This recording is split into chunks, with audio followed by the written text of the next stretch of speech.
What's up, guys? We got a 6.7 Cummins here, Ram truck. This engine came out in 07.5 and is still running till present today. Really good engine. They do have some common problems, and then they have some more that are not as common. So the most common failure I think we see on these 6.7 Cummins is the turbo, whether it be the actuator or internal fault with the vanes. We swap a lot of turbos here at the shop. Another issue we see a lot of oil leaks, inner timing cover leaks, which will require the engine to be removed, the camshaft to come out to get that inner timing cover. So that's something we see a lot of. We see some rear main seals.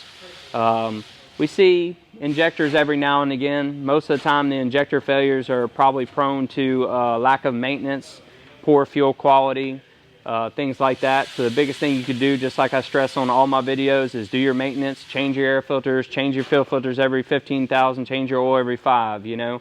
A lot of people want to stretch those things out, and eventually you're going to pay one way or the other, whether you pay for the maintenance or you pay for the engine repairs, but in most cases the engine repairs are going to cost more. So take care of your truck, and most of the time it'll take care of you.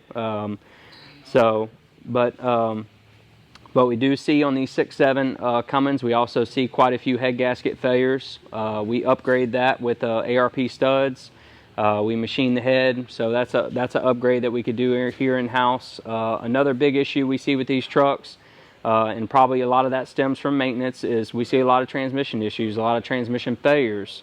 So maintain them, guys. They got 2 filters in the pan on a 68. You got the regular filter, then you got a spin-on filter. They're both inside the pan, so I'm not telling you to flush your transmission, but if I were you, every 30 to 40,000 miles, I'd be dropping that pan, changing those filters, and refilling that sump and that transmission, about 8 quarts. So just something that may save you in the long run, and sometimes that doesn't save you because they have valve body issues that lead to burn clutches. So at that point, we would offer a solution. Most of the time we offer a Randy's transmission, which is an upgraded transmission that resolves a lot of those common problems in there. So that's one of the bigger problems with these trucks, is the transmission. So that gets resolved with that situation.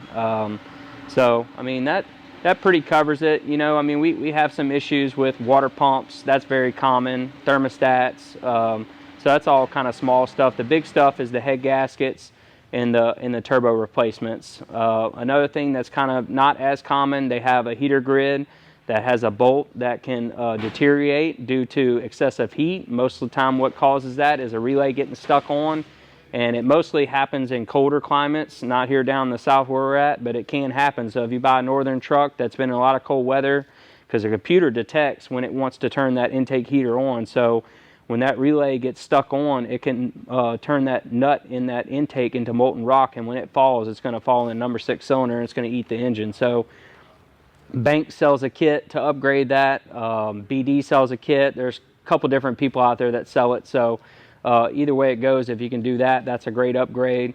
So that's just something easy that may save you hassle down the road depending on your situation.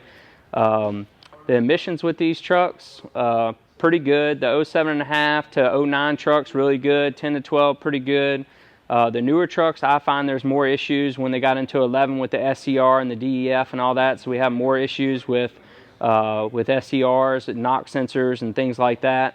Also, EGR valves, we have issues with them getting coked up with carbon and all that kind of stuff. So, and then EGR coolers, the same thing. We've seen some EGR cooler failures by putting coolant in the exhaust.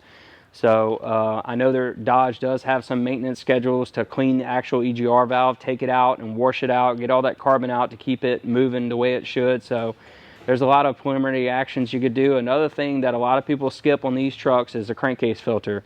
Very important. It's on top of the valve cover, underneath the top cover. That needs to be changed, in my opinion, every 100,000 miles. That's going to keep your engine breathing properly. So that's really something important to keep in mind. That's kind of a maintenance item that needs to be done every 100,000. So other than that, guys, that's about all I can think of right now. I think that pretty much covers all the big stuff. You know, as always, give us a call if you need something checked out. Got a check engine light, power problem, fuel problem, anything you got going on, give us a call. 225-647-3699.